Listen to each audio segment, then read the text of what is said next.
အားလုံးပဲမင်္ဂလာပါခင်ဗျာကုန်းဆောင်မရန်ကိုထုတ်ဖြစ်ပါတယ်ဒီနေ့မှာတော့ကျွန်တော် project employee ဆိုတဲ့ပုံစံလေးကိုရွေးချယ်ထားရပေါ့လေ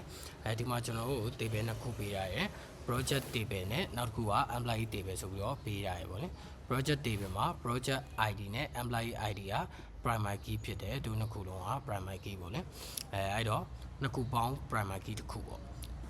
အဲ့တော့သူကဘယ် project မှာအလုပ်လုပ်နေလဲဆိုတာပြတယ်ပေါ့လေ employee ကဘယ် employee ကဘယ် project မှာအလုပ်လုပ်နေလဲဆိုတာပြတဲ့ table ဖြစ်တယ်နောက်တစ်ခုကတော့ employee နဲ့ပတ်သက်တဲ့ information တွေသူမှရှိတဲ့ experience years တွေကိုပြတယ် experience years ကတော့လုံးဝနားမဖြစ်ဘူးပေါ့လေကျွန်တော်တို့လုပ်ပေးရမှာက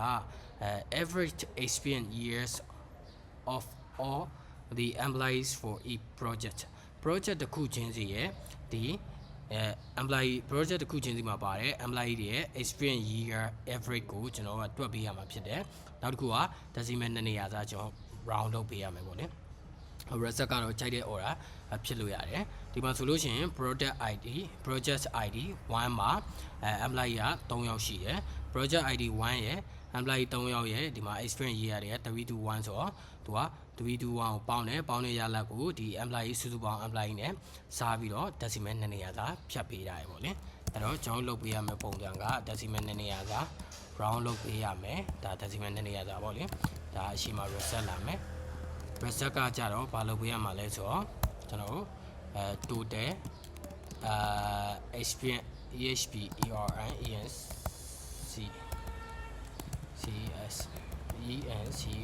experience experience เนาะ total experience years ပေါ့ years ကိုတည်ပြီးတော့ total employee နဲ့စာ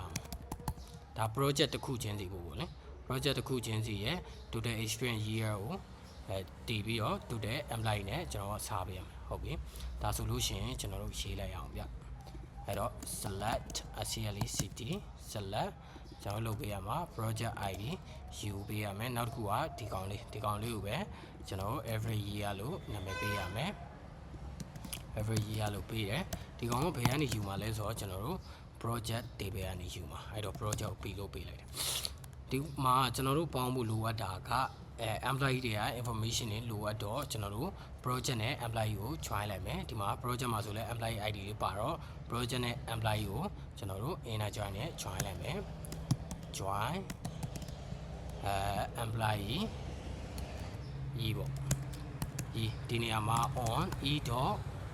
employee ရဲ့ ID ကကျွန်တော်တို့ P ရဲ့ကemployee ရဲ့ ID နဲ့ညီရမယ်ဒါတပိုင်းပေါ့လေကျွန်တော် join ဖို့ join ဖို့ရဲ့အနေထားမှာကျွန်တော်တို့က project တစ်ခုချင်းစီအတွက်ကိုရှာချင်တာဖြစ်တဲ့အတွက် project တစ်ခုချင်းစီနဲ့ကျွန်တော် group by လုပ်ပေးလိုက်မယ်ဗျ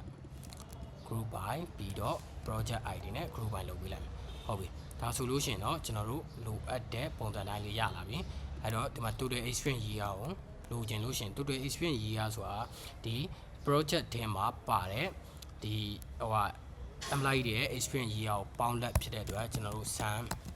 ဆိုတဲ့ function လေးကိုသုံးမယ် e.experience year เนาะဒီ employee မှာရှိတဲ့ experience year တွေကိုပေါင်းလိုက်မယ် total employee ကတော့ employee ထဲမှာရှိတဲ့ count တွေကိုလိုချင်တာဖြစ်တဲ့အတွက်ဒီ employee ID တွေကိုကျွန်တော်တို့ count လုပ်ပေးလိုက်မယ်ဒါဆိုတော့ရပြီဗျဒီမှာကျွန်တော်တို့ project နဲ့ employee ကို join လိုက်တယ်ဘာလို့ရှင်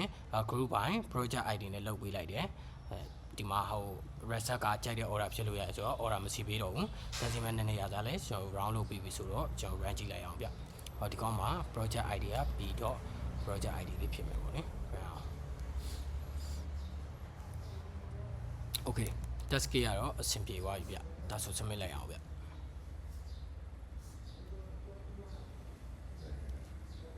submit လိုက်ရင်လည်းကျွန်တော်အဆင်ပြေသွားတွေ့ရမှာပဲဖြစ်ပါတယ်ဗျအားလုံးပဲကျေးဇူးများတင်ပါတယ်ဗျ